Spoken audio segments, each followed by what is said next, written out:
Welcome everyone to Read the Book First. Today, I'm very excited. I have my online bookish friend Jenn is here.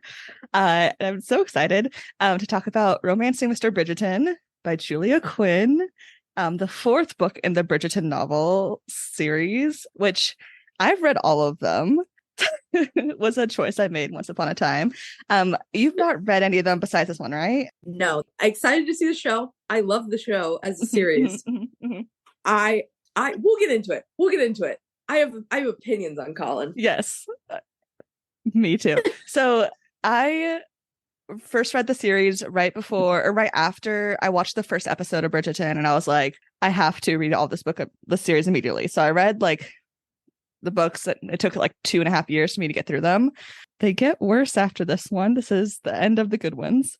Yes, the series, besides the issues that season one, book two, fantastic. Season two, fantastic. I'm a huge fan of the good parts of the show. Season two so much. So much. I love a good enemies to lovers, you know? Same. Yes. Yes. And so I've listened through all of these. And when I was looking back at it, when I had rated this book, when I read it in 2022 is when I read it. It's 2 years ago. I gave it 2 stars. And I'm a very easy like rater. I'm like, it's all 4 stars, all of it. And I was like, well, what the hell happened that made me give this book 2 stars? And we'll get to the part where I'm convinced this is what convinced me for the 2 stars. I think there are a couple parts in there where you could be like, you know what? Jail. Yes. Go on, get. Absolutely. So because this is a 4th book in the series and it's different than the TV show, there's like some catching up, which I'm sure you like were surprised at. I'm curious because one of the newest teasers that just dropped, Benedict is with someone. So I was like, okay, we're doing like part 1 and part 2, which normally is still the same couple. Are we doing? I've been wondering if we're going to be doing like a dual season almost where they're in the background kind of thing. I don't know. We'll see how it works out. All of the clips of Nicola and Luke on this press tour, though, they better be in love. They're in love. They have to be in love. They absolutely must be in love. You don't look at somebody like that and not be in love with them. Who can't be in love with Nicola? She's amazing. She's so cool. She's so cool. Yes, we love her. Okay, so the biggest differences, like context of this book than the series, is that Lady Whistledown has not been discovered by anyone before this book. In the series, Eloise, a spoiler for season 2 of this series, anyways, Eloise figures out it's Penelope. So that has not happened. There's no friendship drama between Eloise and Penelope. The whole like Marina plotline is like from season 1. Marina is actually a Bridgerton's cousin, so that's different. So Colin would have never was never romantically intertwined. Marina's plotline. And Marina ends up married to the guy that Eloise ends up marrying, right? Yes. Okay. Yes. And that is canon for the books. But Marina's like mentioned, but she's not like an active character at all. Got it. Yeah. But like everything else is essentially the same. But those are like the 2 biggest things for this book. Yeah. And then there's a time jump. I'm also concerned about the time jump of the show. I'm wondering if there's we already got Colin coming home and being like, oh, I was in Cyprus. And then I'm reading it in the book. And I'm like, this is 2 years after Daphne. What do you mean? Yeah, I'm not sure. I have theories, but we can talk about the theories, I guess. I'll save this. Yeah. I'm so excited for the show. But first we had to, read the book first, as the podcast is called, of course. Obviously. So it starts with a prologue, and it's essentially talking about Penelope's like falling in love, the day she fell in love, which is 2 days before she's 16, the year before like the first book in the series. Or wait, no, this is the year of the first book in the series. Sorry. Her bonnet flies into the air and hits a boy in the face, and he falls off a horse, and he laughs and he's kind to her about it, and she's like, I'm in love. And like, honestly, me at 16, valid reaction. 16 years old, absolutely. But she's in love. And then in that then the next year she enters society, and she's 2 stones too heavy of what she ought to be. Every So time like I said that, I wanted to just fist fight somebody. I was like, why do you care? yeah. Stop. Yeah. And I was curious reading this a second time of like what year this was written. I thought it was written in the 90s. This was written in 2002. So like, you know, diet culture heroin chic is still like a thing, but I thought Yeah. it was in the 90s. So in my head I was like, this is way more excusable. And now I'm like, this is less excusable. Body shaming your characters, ma'am, Miss Quinn. Yeah. Yeah. Unnecessary. I marked one quote in here from the prologue. And I think it also like speaks to how love feels when you're 16 years old. But it was how wonderful it was to feel love, even the one-sided sort, for a nice person. It made one feel so positively sensible. And it's like the funniest, cutest little like, you don't know what love is yet. You're 16, but it just makes you feel good. And that is what it should be. Yeah. I enjoyed the prologue because we didn't get that in the show. Like how they met. When we meet them, like her and Eloise are already besties. Like she's known the Bridgertons. So I liked kind of like the little dive back just to see how they first met in the very beginning. And that's how she became friends with Eloise, how she became friends with Colin, like all the way back. I also like the part in the prologue where she like is writing her name like Mrs. Colin Bridgerton all over the stuff. Hilarious. And like that's something I did in middle school. And okay, let me tell you the story. I went to a private middle school on my island in Alaska. I was in 7th grade. There's 2 8th grade boys. One I was hopelessly in love with. The other was my best friend because there's 3 children in this class. Of course. And we had one of those desks that like you flip the top up and you could store stuff in. So I would open the desk, open a secret little notebook I had in there, and be writing like I heart whatever, like this dude's name. And 4 feet away from him, and I thought I was being so secretive to be caught. I know. Incredible. I don't think. Did he know? Well, did he find out? He for sure knew I had a crush on him, but like not because of the writing his name over and over. So like we can live with it. That's fine. Yeah, but like I thought I read that in the prologue, and I was like, damn, me when I was 14 or 13. I think the only time I did that was like celebrity crushes. But it was very like, I think it was only like once or twice, but it was the same thing of just being like Mrs. whatever name. Yeah. And just being like, oh, imagine such a happy life. And we are 16 being ridiculous. Gosh. I love the gall of 16-year-olds, but I hate it, fear it, but I also love it. You know what I mean? The older I get, the more that I think it's My Chemical Romance, teenagers scare the living shit out of me. That becomes more true for me every year. Yes. I get older, they get scarier every time. The youths. The next year, she is still in love with him. And then in 1817, and I believe this is from the end of book 2. No, we see this scene from a different perspective in a different book, but I forget where. She's at a party with the Bridgertons, and she's walking like by a room, and she hears Colin loudly maybe yell, I am certainly not going to marry Penelope Featherington. And like Penelope hears him, and then like there's this awkward conversation where she's like, I wouldn't marry Antony, and he's not sad about it. And Antony's like, I'm also married. Like Antony's like, that seems a little weird to drag me into it. I mean, God. But I also I thought that was an interesting change because they put that at the end of season 2, and it wasn't his brothers he was talking to. It was like other people of the time. Yeah. Which again fuels my little potential hate fire I have going for Colin a little bit. Yes. I agree. I think it would be still humiliating, but like less humiliating for it to have been just his brothers that he was saying this to.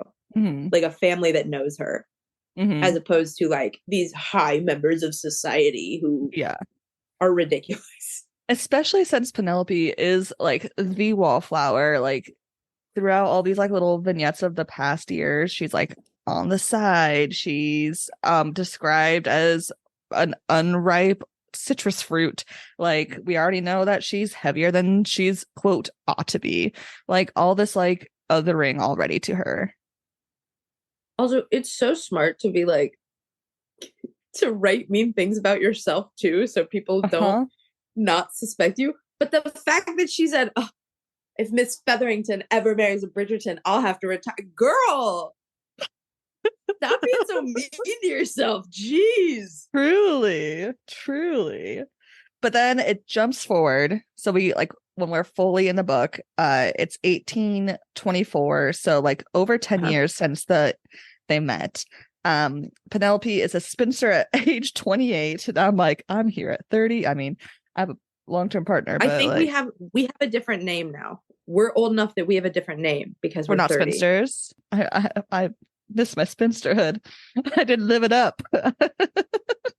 It's like that meme 2005 Predators where she's like, I'm 27. The whole I have no money. That scene to my parents the day I turned 27. Actually, I think this is better. So technically she, according to the internet, which is questionable. So after 23 to 26, you're a spinster. Okay. 26 to 29, you're a thornback. 29 to 35, we are Venus death traps. Oh, I like that. I feel special. I like that. That's a girl band group name. That is a roller derby name, you know? Yes. Yeah. That's somebody who will, like, you hear their name and you don't know enough to know if you're scared of them or not. Yep. Which I don't think is actually my vibe, but I can aspire. I like to hold on to that vibe and pretend that's what I have. We all need goals, right?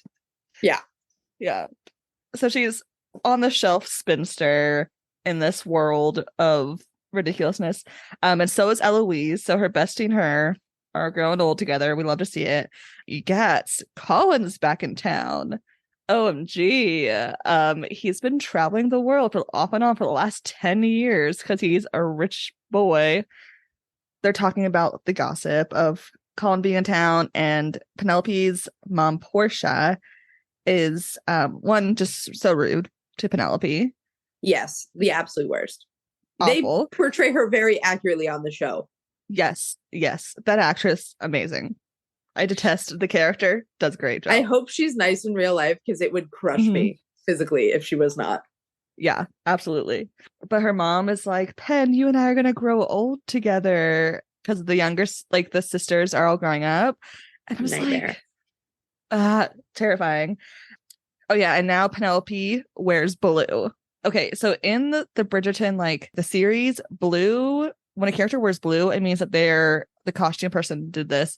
When they wear blue, they're going to be either starting a romantic plot line or experiencing some sort of romance.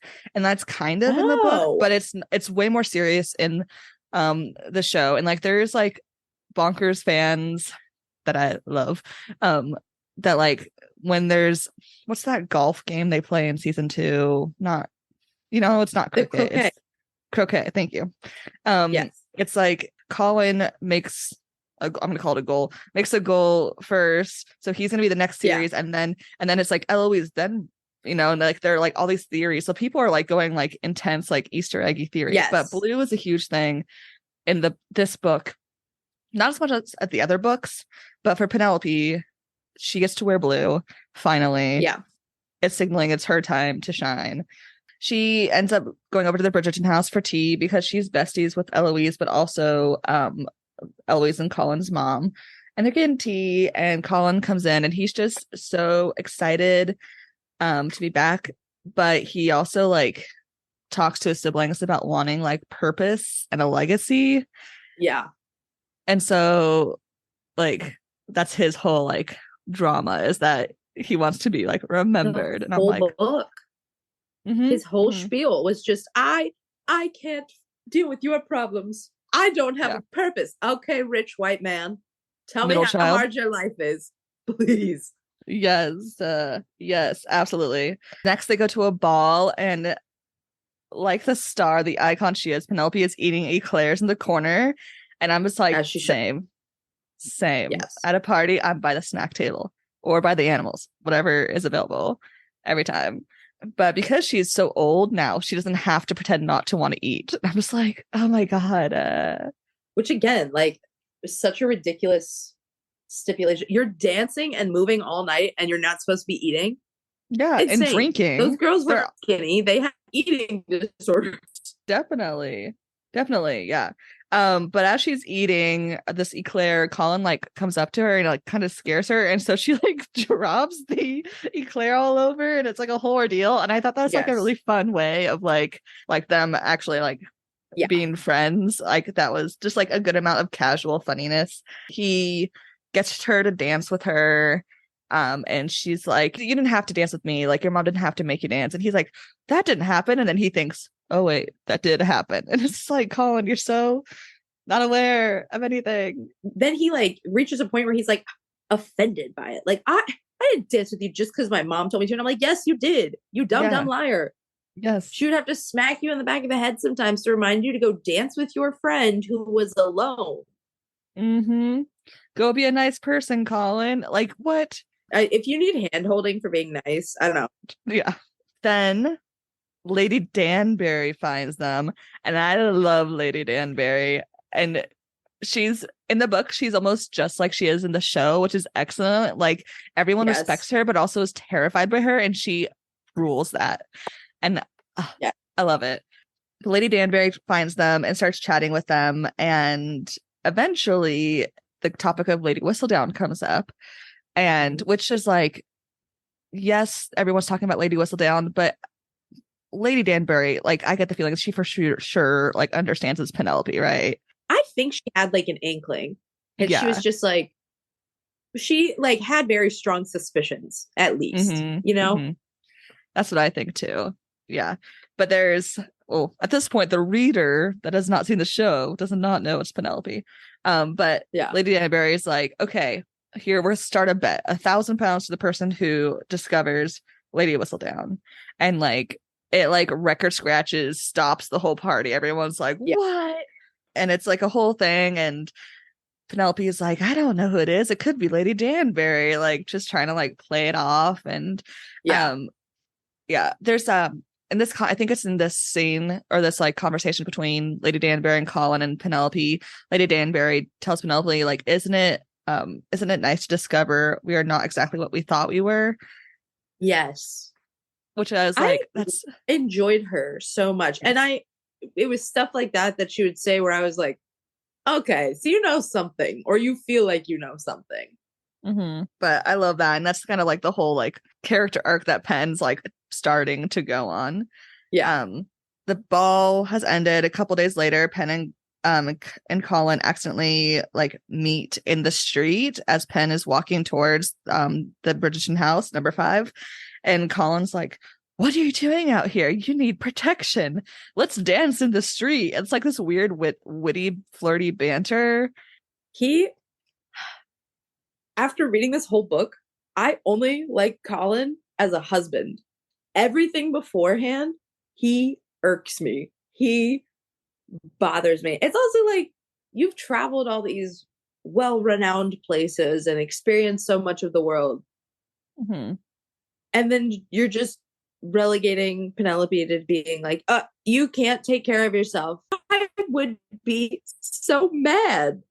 Yeah, he definitely like, this is like the first like inkling of like needing to protect her, but not for her good, for his good. Yes. Right? Yes. Yeah. It's the first little bit of it. But they eventually make it into the house, and the whole Bridgerton group is there. And they end up having like a little grammar fight, which I really enjoyed as an English major. I was like, this is funny. Yes. Just to myself. I thought that scene was funny too, because Hyacinth seems wild. Hyacinth, very feral wild child. Yeah, because she's the youngest girl, and she like isn't in the first 3 books that much. She randomly like starts becoming like a loud character in this book, and it continues on to the later ones. Her book's okay, I will say, of the rest of them. It's like, she really is into mystery, and her book is her and her romantic interest like trying to solve a mystery. So like it's that one is decent compared to the rest of the series, which is a mesh. Anyways, like they're bantering and like it's just nice to see all the Bridgertons all together in one scene. It's just kind of chaotic a bit. Later weeks, days, I'm not sure, Pen goes to the Bridgerton house to meet with Eloise because they had made plans. But Eloise isn't there, and so she gets, because Penelope's there all the time, so she's brought in the drawing room. She's like, you know, the family friend, and she sees an open book. And she goes over and she looks in it and guessed, it's her love's book. It's Colin's travel journal. Which was so funny to me that she was like, oh, it's not cheating if I read the open page.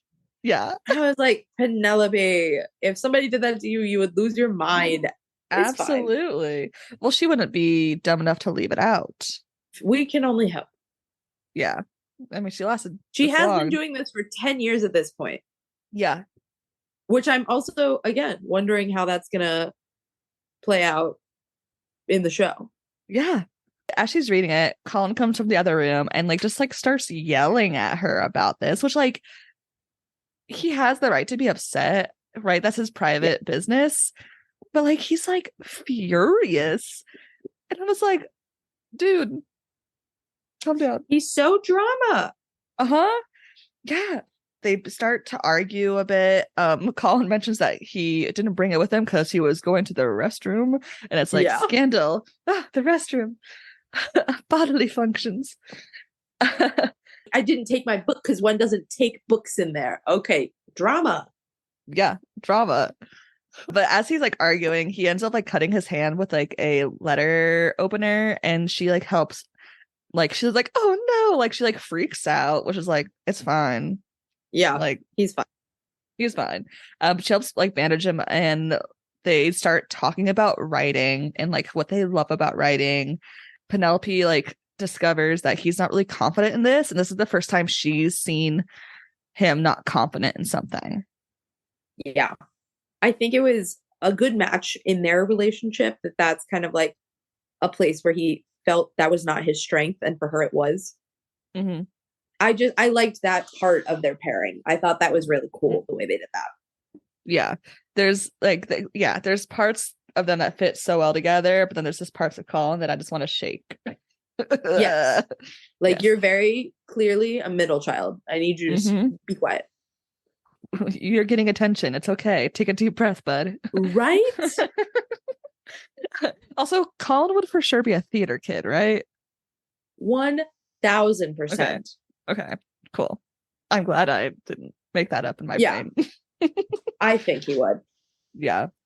They continue talking about like writing, and Penelope like talks about being jealous of his travels, and he's just like doesn't get it at first, and it's like she hasn't left this area of London.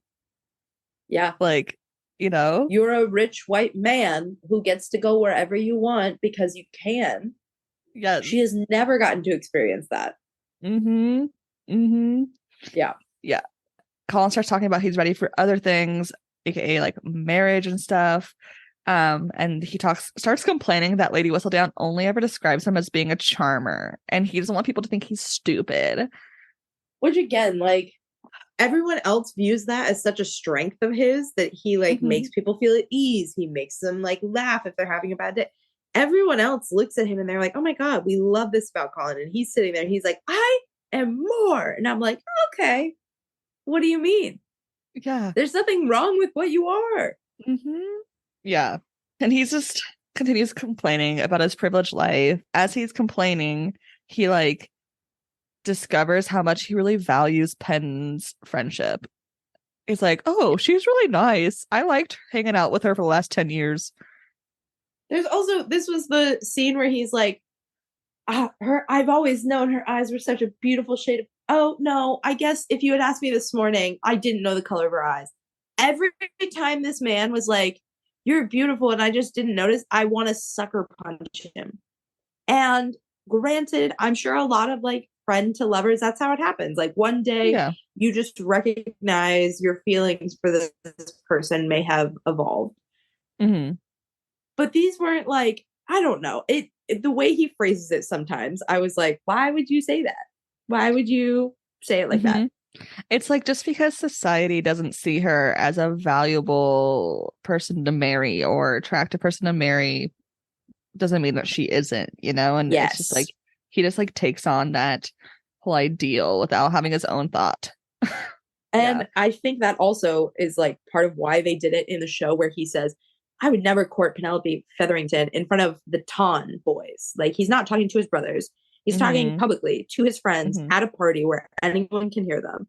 And it's, again, like, this whole book is like a journey of finding himself and finding things that make him feel good about himself. That's catty behavior. And so that's just like him being insecure in himself, because Penelope's not ugly. She's not described as ugly in the books, and Nicola is beautiful. What do you mean you just came home from your travels one day and she was nice to you, and then you realized she was pretty? What do you mean? Oh, Colin. Oh, goodness. No drama. So much. Then we get to the Smythe Smith musicale. So this is something that happens almost every book. Or like, it happens frequently, and always some sort of drama happens at the musical.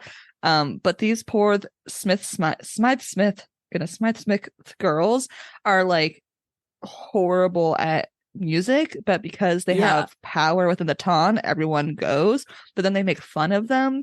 But there's always like one or two of the girls who are actually talented, and it's like this like thing that happens throughout the books. But these poor girls. But Penelope is like so sympathetic, and she's like, we're gonna sit in the front, we're gonna make sure that we don't laugh at them. And Lady Danbury joins her, and they're like, we'll laugh at the other people, but we're not gonna laugh at the girls because they're getting embarrassed without like fully understanding, everything. Colin shows up and sits next to Penelope. Oh my goodness. It's also like walking up while she's with Lady Danbury. She was not off to the side by herself. She was conversing with another, I don't even know what Lady Danbury would be called. I don't know what her special name would be, but the spinster and the crone. I don't know. Yeah, but, something like that. I liked that there were small changes to how Penelope engages with the Ton. And Colin's been gone, so he just hasn't really noticed any of these. Colin apologizes for like their argument. Like, he slightly, like, it's not a great apology. Colin's not good at apologizing. Feels like typical middle child behavior. Yeah. But like, he apologizes and enjoys the concert with them. But Pen and Colin at the end, they like, it's like there's a line, it's like, Penelope couldn't imagine a nicer day, and then as Colin like closes his eyes, he also couldn't imagine a nicer day. And it's just like, okay, we get it. Colin comes to visit Penelope like without any like being like, hey, I'm coming over tomorrow. And so Pen's like frantically like, which like, that is awful. I would like, no, I need 24 hours notice. All the like, clothing that they put on too, like, that would stress me out extra. I'm already like, I give myself an extra 30 minutes for how long I think it'll take me to get ready, because that's just like cushion time. And sometimes I use up that entire cushion. What do you mean you just showed up and expected me to be ready? Insanity. Yeah, absolutely. But he comes over to chat with Penelope. Colin is like freaked out because he has his idea. He's like, wait, my sister Eloise is snarky, and also she has ink on her hands, so she must be Lady Whistledown, because only one woman in this world can be snarky at a time. Yes, of course. And it was also the fact that the selling point for him was just the ink on her hands. She has to be Lady Whistledown. That's your proof? My guy. Come on. He ain't no Sherlock Holmes, that's for sure. Right. But he's freaked out that, like, if his theory is if Eloise is Lady Whistledown, then she's going to get found out and it's going to be a huge scandal, and then, like, their family's going to get ruined. Which, like, is not true, because they are the richest, most popular family in this, like, group of people. So, like... And again, I think that is just him being oblivious. Like, because he genuinely believes this. Yeah. He's genuinely like, she's going to ruin our family. No, she's not. You guys are rich and bougie and everybody wants to be your friend. You're fine. Yeah. You're beautiful. You're rich and you're relatively nice to people. You got the trifecta. Like, you're good. You're fine. And then Penelope's response to all this is, hey, Colin, will you kiss me? And then that's the end of the chapter. And it's just like the scandal. A bold way to end it too. I just kind of sat there and I was like, what? I totally forgot this is how it happened too. Like, there's like chunks of this book that I forgot. And this is a chunk that I forgot. I was like, this is how that happens. Yeah. And then Penelope starts freaking out. She's like, I could die tomorrow, a spinster at 28 and never being kissed. And I'm just like, girl. Honestly, like, okay, her spiral isn't unrealistic. It's just don't do it in front of the man you like. Yeah. You are lucky to have me and be in the same room as me. I can't have this meltdown in front of you. So sorry. You have to get out. But Colin agrees and they end up kissing and like having a little like makeout session. Right. And then she thanks Colin, and then Colin's like, now I feel guilty. He gets insulted again. Yeah. Oh no, like, I kissed, like, the whole thing is both of them felt guilty over it for wildly different reasons, and it was just so silly. You both liked kissing each other. Just do it again. Do it again. Nothing's stopping you. Literally. You're adults. And Colin just like leaves and he's like spiraling. He's like, why did I feel that way before? Why do I feel guilty? What do I feel? Yes. And then he goes and has an argument with Eloise about the ink on her fingers. Yes. And then like upsets Eloise to where she just dips for a couple days. Yeah. She's like, I just don't feel well. And then later on he's like, well, her appetite hasn't changed. Like, they're still taking food up to her. And I'm like, yeah, you were rude, my guy. Yeah. So you made your sister so sad. She genuinely does not want to leave her room right now. Yeah. Drama. Yeah. Drama. He's ridiculous. Absolutely. The next day or so, the newest Lady Whistledown is published and she's announcing her retirement. And everyone's shocked and like freaking out. Everyone's freaking out at whatever party they're at, but Penelope. Yes. Penelope is not freaking out. I wonder why. I actually genuinely wonder what it must have been like to fully read the books before ever seeing any of the show. To fully not know who Lady Whistledown was until you know. I think that would have been absolutely insane. I think it was smart of them to change that up in the series because it was always going to be Penelope. Yeah. So what did it matter if the audience knew that Penelope was Lady Whistledown? Because it's the Tond still doesn't know. It's just just us, the audience. Yeah. And I think that was smart because it was always going to be her. That's who it is in the books. You could have just picked up the books and like spoiled it for yourself or whatever, but it wouldn't be spoiling it. Like, the books have been out since 2002. Exactly. Yeah. I read the first book before I finished watching the first season. But of course, like you said, it gets spoiled in the first season. So I was like, well, okay. And I finished the whole series, which I don't regret. You know, it was an experience. But, you got to read something. Yeah. Yeah. Lady Danbury and Penelope have like this heart to heart. And Lady Danbury is like, hey, I know that you like Colin, and I'm pretty good at this matchmaking stuff. And I think we can get this for you. And it's like this nice, like, because like Lady Danbury is a version of Penelope, right? Just like different, like she's a widow. So it's different because she was married and had children and went through that whole thing. But when she's a widow, usually widows fade into the background. But like how Penelope has faded into the background of society as a spinster, but Lady Danbury instead has taken every single step she could to not be in the background for the good and the bad.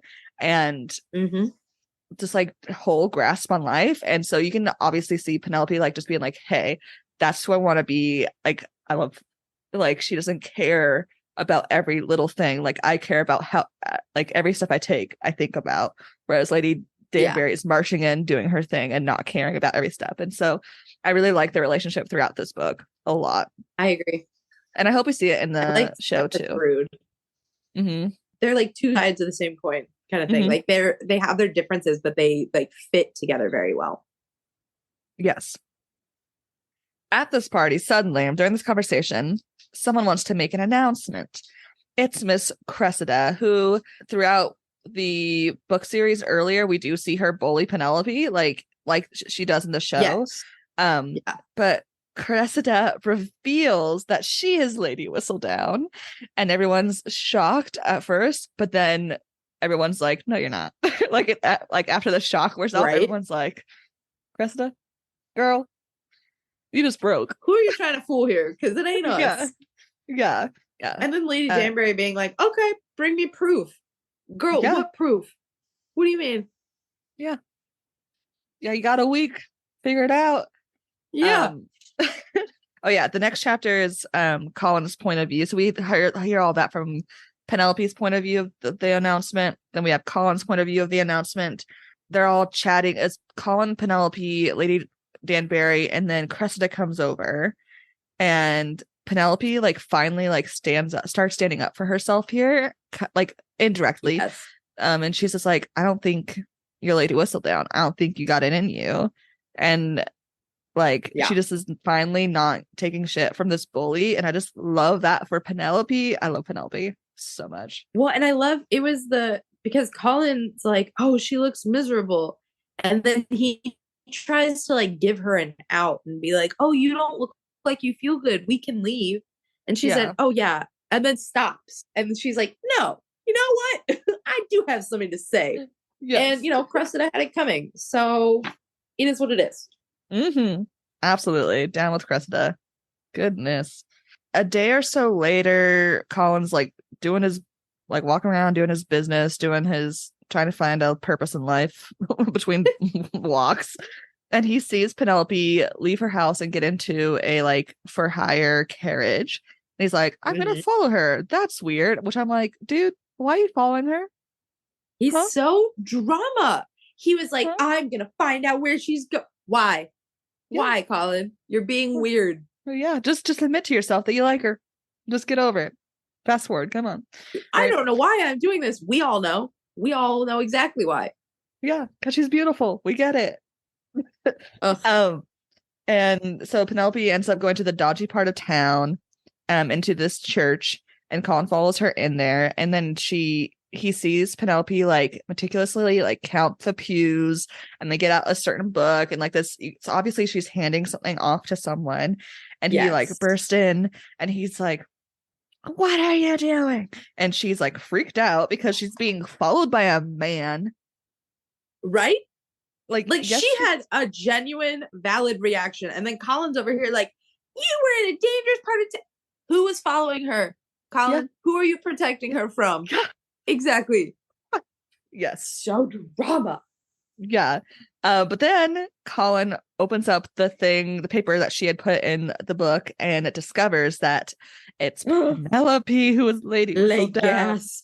Dun dun dun. Genuinely though, how must that have felt to find out in that way? Yeah. I mean, I think there are like a lot of clues within this one book, but I do wish I would have had that, like, shock of it all. It's so interesting going in, because even though I knew she was Lady Whistledown, like there was still like she would say something and I'd be like, why would you say that? Yeah. Or like she writes about herself, and like logically it makes sense. Like it would be noticeable if you were the only person never picked on by Lady Whistledown. But it just, there was a lot going on. Yeah. He stops her from putting that paper where it's supposed to be for her publisher to pick it up.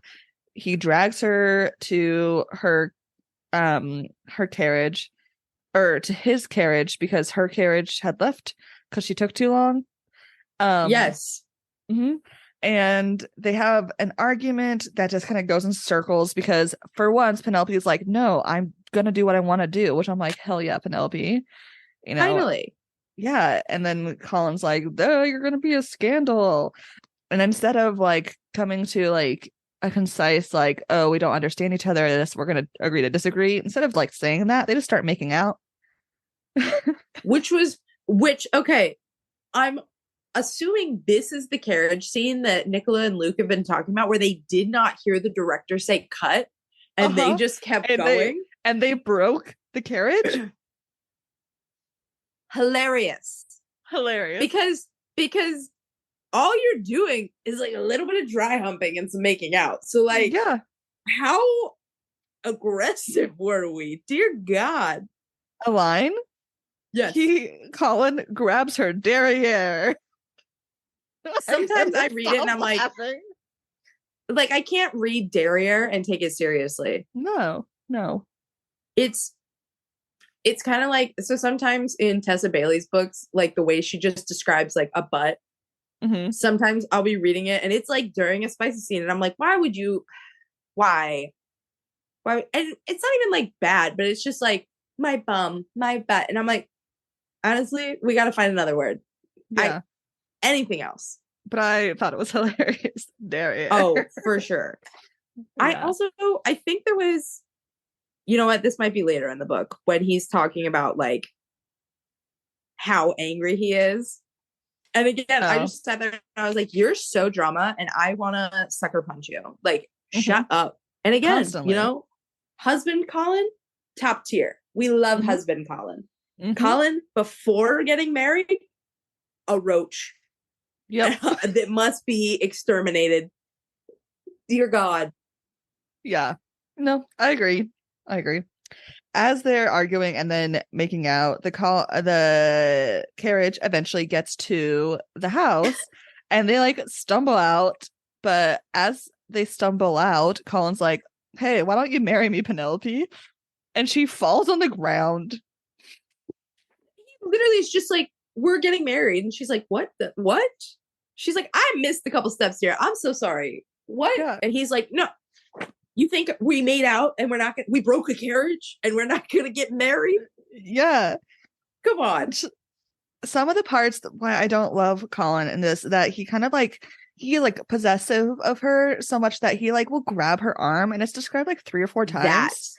Yes. And I don't like that. He like grabs her arm and like drags her. And I'm like, this is weird. Yeah. Like you don't need to do that. He's not being like dominant. He's being a domineering asshole. Like there's a difference. Yeah. There was, and I think it's one of the later scenes. He talks about how angry he is. He talks about like he is intentionally channeling all of that into squeezing her arm because he's so angry with her, but he can't say that to her because they're in public. Yeah. And I was like, okay, just in case anyone was wondering, that's abusive. Absolutely. That's weird. Don't do that. Like, why are we normalizing that in the book and acting like he's great? Yeah. Husband Colin would never. But husband Colin finally got his head out of his ass. Yeah. Yeah. And this is, I think, what made me rate it 2 stars is that because if she had like, if the author had like only described it once, it was like, okay, she just like didn't know how to express the emotion. Yeah. Yeah. But it's like 3, if not 4 times before they get married. Yeah. And I think that's what freaked me out about this, because like, it's like there's the difference between like the trope of a guy trying to protect the girl for all costs. Like that's a like trope, like, but that's different than this. This is just being, I agree. Like just needing therapy. Like that's all, you know. You need to go talk it out with somebody that's not your brothers. Yes, absolutely. Yeah, who aren't gonna just let you keep going. I did love seeing Anthony a bit more in this, in kind of like the fatherly role that he had adopted, because they talk about him holding that role in the show, but you don't really see it as much. Because it was the same thing. Like I'm rewatching season 1 right now, and like for Daphne, he was being a domineering asshole. He wasn't being like protective. He was being a jerk. Yeah. And, you know, maybe it's just a Bridgerton men problem. Maybe they all suffer from this. But, like, I appreciated getting to see that side of Anthony in the books because you don't get that as much in the show. Mm-hmm. But Colin drags Penelope into her house and upstairs, and Penelope's like, "We should stop, please don't," which is like, he doesn't listen to her. And I'm like, when someone says stop, you stop. Unless there's like a bear chasing you, you stop. Like, come on. Yeah. You know? And they get into the drawing room, and we realize why she didn't want them to go in is because it's the family meeting day and all the Featheringtons are there. Yeah. And it's like this super awkward scene where Colin's like, "Portia, I need to talk to you. I want to marry a daughter." And she's not in the show, but there's a younger sister, Felicity. Yes. And she's like, Felicity is like besties with Hyacinth. Thank you. Hyacinth. So like she's over there, like, so she's also like with the Bridgertons all the time. So Portia's like, of course, it's Felicity. And she's like pretty and young. So of course you would want the young one, which I'm like, gross. Why are you trying to pimp out your child? Making it weird, Portia. Yes. And like it takes a while for Colin to be like, no, I want to marry Penelope. And like as soon as like Portia hears that, she then like finally has this like heart to heart with Pen, and it like is actually a good mom for 2 seconds. Only those 2 seconds though. Absolutely. But so they officially are engaged, which is exciting but also confusing because it's halfway through the book. Penelope's like, yeah, Mom, he asked me to marry him and I said yes. And then her mother's like, well, of course you would say yes. You'd be an idiot to say no. And he goes, I suggest you begin treating my future wife with more respect. And that's husband Colin. Yes. Husband Colin is great. Mm-hmm. He is supportive. He is kind. He listens. Mm-hmm. We love husband Colin. But that scene, I liked that part of that scene. And that was kind of it. Other than that, I was like, I would be like, my feelings would be so hurt if I'm sitting there holding this man's hand and he tells you he wants to marry one of your daughters and you call my younger sister. He sent her away and kept me in the room. Why do you think I'm here? Yeah. Portia needs a therapy. Absolutely. Next day or so, Penelope and Eloise have a heart-to-heart about the end of their spinsterhood. Yes. And then Colin is like thinking about how he might love Penelope, maybe, which is like him the next like 4 chapters is like, I don't know if I love her. It's like, what is love? How do I know what love is? In general, there's some like premarital lust going on between the two. Right. Colin ends up visiting Daphne to again be like, hey, what is love? You know, just like visiting like his siblings being like, Daphne being, you know, married for a decade at this point with 4 kids. She's like, I don't know, man. I just love him. I don't know what it felt like the first time. You can ask Simon. I don't really know though. And he's like, what is the point of talking to you guys if you don't have the answers? And she's like, why would I have the answer to that? It's different for everybody. And I've heard that Daphne is a little different in the books than she was in the show. So I kind of liked getting to see her and she's just a quirky little funny thing. I am hoping that she's still going to keep her scenes in the show, even if they don't recast Simon, which I just think they should do. Yeah. We can't keep talking about all the Bridgertons and have Daphne literally never show up. Yeah. Yeah. Well, it's such a weird thing. The whole thing like, it's, yeah. But yeah, Daphne in the books, I liked way more than Daphne in the show. Interesting. Yeah, I think, from my memory. It's been 4 years since I read that book, so. Their engagement party scene, also a reason why I didn't like Colin. Yes. Mm-hmm. I think that was the one where I was like, he's sitting there and he's so angry and he can't do anything about it, so he's just squeezing the life out of her arms and like knows he's hurting her and doesn't care. Yeah, because Penelope's publishers print the actual last thing of Lady Whistledown being like, Cressida is not Lady Whistledown, yo, peace out. Yeah, and it gets sent around at the engagement party, which like she did not mean to do. She wanted it to be later. it's not a good thing it was at the party. That party should be for their engagement. Like, that is valid. Yeah. But you don't squeeze someone and make them leave their own party early. Yeah. You're being weird. Yeah. Of course, after this angry scene, Colin realizes he loves her. But he's also all is jealous of redeemed her. because he's in love. Yeah, he's in love, but also jealous. So he's jealous of like her lack of fear of putting out her writing, where he's terrified of that. But they have an argument because of all this Lady Whistledown stuff, because again, Colin's not listening and Penelope's not giving up, which is good for her. She's in the right. This is your life's work. I agree that like somebody like your childhood bully taking credit for your life's work, absolutely not. Their argument turns into them having sex. Sluts. Absolute premarital. Everywhere. How dare. Premarital fornications. In this economy. So in all the Bridgerton promo stuff, they're for the season 3, they have Penelope with mirrors. And this is why the scene, which like I love, because Penelope is supposed to be not an average sized person. And like, so it like, and that's one thing about Colin, is that he's like, all of you, I love it. No issues with anything but the Lady Whistledown stuff. Yeah.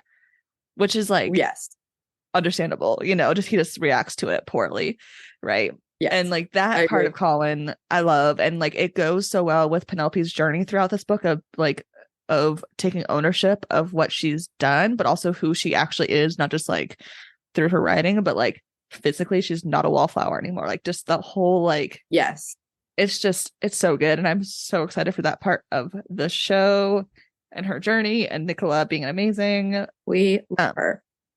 Absolutely. She, before they get married, she like asks Colin one more time.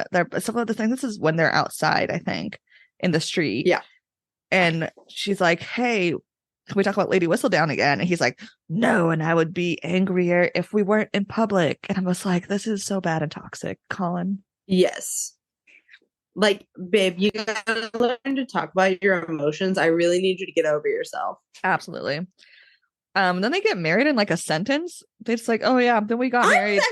I was upset about that. I was like, where is my dramatic wedding? Listen, if in the show they skip the wedding, I might be upset. They're for sure they'll have it, because they're gonna have to put her in a beautiful dress, and they're gonna have to play some pop song with a string quartet, you know? I hope that's how they do it. There was an interview that Nicola and Luke were doing, and somebody asked her if she got to keep any of the clothes. And Luke answers before her and says, no, and then does elevator eyes and licks his lips. And I was like, why do you look so feral? What are you what happened to the clothes? Like, okay, we already know some of them, but like, Mike's, sir, good Lord. Anyway, I hope so much they're dating. I need you to be like this. The fact that like before they even started doing like official promo, they were like, oh, we just stopped like holding back. And I was like, interesting. Like maybe you guys should just try dating and see how that goes. I don't date. Just maybe it'll work. Just try it out. See what happens. Absolutely. I agree. You won't know unless you try. Yeah, so they're married, and like life's happy except for Lady Whistledown topics. So she doesn't bring it up until she does. Kind of. Penelope asks Colin, like, hey, let's go on a honeymoon. We should go somewhere you've been on your travels, like show me the world. And he's like, I don't want to go on a honeymoon until all the Lady Whistledown drama is over. Which is like weird, because Penelope's like, well, how are we going to do that without like, you know, I don't want to reveal myself. We've already discussed this. Yeah. Then later on, Penelope finds Colin editing his journals, and he like starts asking her for advice, and he's too scared. But they have like this really like cute like conversation where she's sharing all her like actual knowledge and expertise, and he's actually listening. And he admits that he's jealous which is one of the reasons why he's so like weird about the Lady Whistledown stuff. And we get the background, which I thought was really fun, about how she did Lady Whistledown, like and how that all worked. I thought that part was really fun. Like that she kind of like stumbled into it too. Mm-hmm. Like she just wrote something and then it spiraled into an entire column. Yeah. Like she kind of like went like their version of viral. Yeah. Yeah, absolutely. Penelope starts to edit Colin's writing and they decided like, okay, let's start doing this. We'll work together, which I love. I love that she's editing his writing. So it's like a joint project. It's not just her being like, go Colin, go. And then he does it. You know what I mean? It's more equal parts. But LeShuck, Cressida comes to visit, the bully herself. She's like, yo, I know you're Lady Whistledown. Mm-hmm. She's like, I know you're Lady Whistledown. And I'm going to blackmail you. I did think that was funny how she caught her too. Mm-hmm. She was like, I've never forgotten a way someone insulted me. And I was like, oop, unfortunate. Someone's insecure, Cressida. How long do those live in your brain? Like forever, genuinely? Because that's a little crazy, girl. I mean, there's not much else going on in their life. They're forced to just marry and have babies, you know? True. And she's rich. Well, she's not rich, but she was raised rich. Genuine highway robbery where she was like, give me 10,000 pounds. And Penelope's like, I genuinely do not have that money. What do you mean? Oh, yeah, because she doesn't have all the money because she spent a lot of it as a pretend dowry, or not pretend, or a pretend inheritance for her mom after her dad's aunt died. Because her dad's also... I thought that was cute. It's so cute. And Pen does not deserve her family, or her family does not deserve Pen. I mean, well, both ways. No, they do not deserve her. Penelope and Colin like try to figure out what to do and are arguing and trying to figure it out. Colin's finally like, okay, we can announce you being Lady Whistledown. Like, let's do this. But Penelope's like, no, you're going to get published. I don't want this to ruin your reputation. So they kind of like switch sides now. Because now it's not about her. It's about Colin. Yeah. He's finally brave about it, but she's trying to protect him. It's like a good like switch. Yes. They're getting ready for a party at Daphne's. Colin leaves early randomly, but like forces his family to stick to Penelope like glue, which I said repeats 20,000 times. Like she kept going on about it. I was like, girl, it is not that big of a deal. And so they go to the party. Eloise like leaves mysteriously, and we're like, what? Where's Eloise going? And then Colin shows up and like flirtily like takes Penelope into the back and like just being like so cutesy with her. Yes. And it's like, we're gonna announce it, and Penelope's like, what about all these issues? And Colin's like, no, I got it. We're gonna announce it. Colin is a theater kid. He found a balcony. It all like makes so much sense, actually. Yeah. He goes on a balcony and he's like, everyone, this is my wife. I love her, which is like very cute. But also, you should have done that like right when you got married at your engagement party that you messed up. Yeah. Right. And by the way, she's Lady Whistledown. And everyone like clap, like slow, like all of their like friends like slow clap, and then the whole like crowd claps. Yeah. I like that it starts with the Bridgertons though. Like Antony's the first one. Mm-hmm. And then like Lady Danbury and all of them. Yeah. Yes. I also love they were like, you hear Cressida yell out in the back of the crowd, no, because there goes her fucking leverage. Yep. And then that's how the book ends. I do wish that Penelope was the one that said it. You know? I mean, it makes sense. Like she wasn't aware of this plan, you know? Yes. But also I wish she would have been the one, but it's like, I'm okay with how it happened, but I wish. Yes, I agree. Mm-hmm. And no one saw them for several days. Like, yeah, okay, we get it. All of the Bridgertons are sluts. It's fine. Absolutely, all of them, truly. And you know what? Not shaming. You do you. No. It's just funny to me. Statistically, you know. Statistically, you would think at least one of you would be boring. Yeah. The epilogue happens like 8 or so months later. Colin's book is getting published and it's edited by Penelope. Penelope's pregnant, but she's also drafting a novel called The Wallflower. Like, it's just a great ending. The second epilogue is a mess. So Julia Quinn wrote second epilogues for all the books that are like chunky epilogues, and they all kind of are not great. We get it. Your publishers wanted you to make more money. awesome, but like why? Yeah. Yeah. But this ties into the next book. Yeah, I Uh figured it did with the way mhm. that it's, right after the book ends. And Yeah. I thought that was interesting. I was Yeah, wondering if that this was, yeah. So this is like the ending of the next book. yeah, Almost. Yeah. So Eloise is marrying Sir Philip Crane, and then they go to a wedding, and it's like dramatic drama between Pen and Eloise, but not really. Penelope takes forever to tell Eloise that she's Lady Whistledown, and Hyacinth had already told her. yeah. All the wind out of the sails. Right? I kind of liked Eloise's reaction, and like I like Eloise's actress a lot too. So I Yes. kind of hope they keep that particular scene because like in some retrospect, the one particular line where she's like, "No, you shouldn't have told me. I never would have been able to keep that secret." Hmm. I hope they bring that line in somewhere. Yeah. Like obviously, we got some stuff to work out, but Hmm. I just hope that that line comes in because it was like such good introspection on Eloise's part to be like, I'm so impressed because you outdid me. Good job. Hmm. And it was so like miles apart from Colin's reaction. Yeah. Which I also was like, you know what? If anybody gets to be mad, it's Eloise. Yeah. You didn't pay attention to her for so long, Colin. You don't Hmm. get to act like you're upset about it now. Yeah. Drama, drama, drama. Yeah. Like looking back on it now, I enjoyed this read of it more than the last time I read it. I think it's Yes. not a 2 star. I think it's more of a 3 because there are the like the premarital Colin of it all. Right? Just like he needs to calm down and Yeah. like I think. I kind of like the whole like getting lost in the throes of passion kind of thing. Yeah. It it was interesting to me that like every time they had some sort of intimacy, it was sparked by like some sort of argument. Hmm.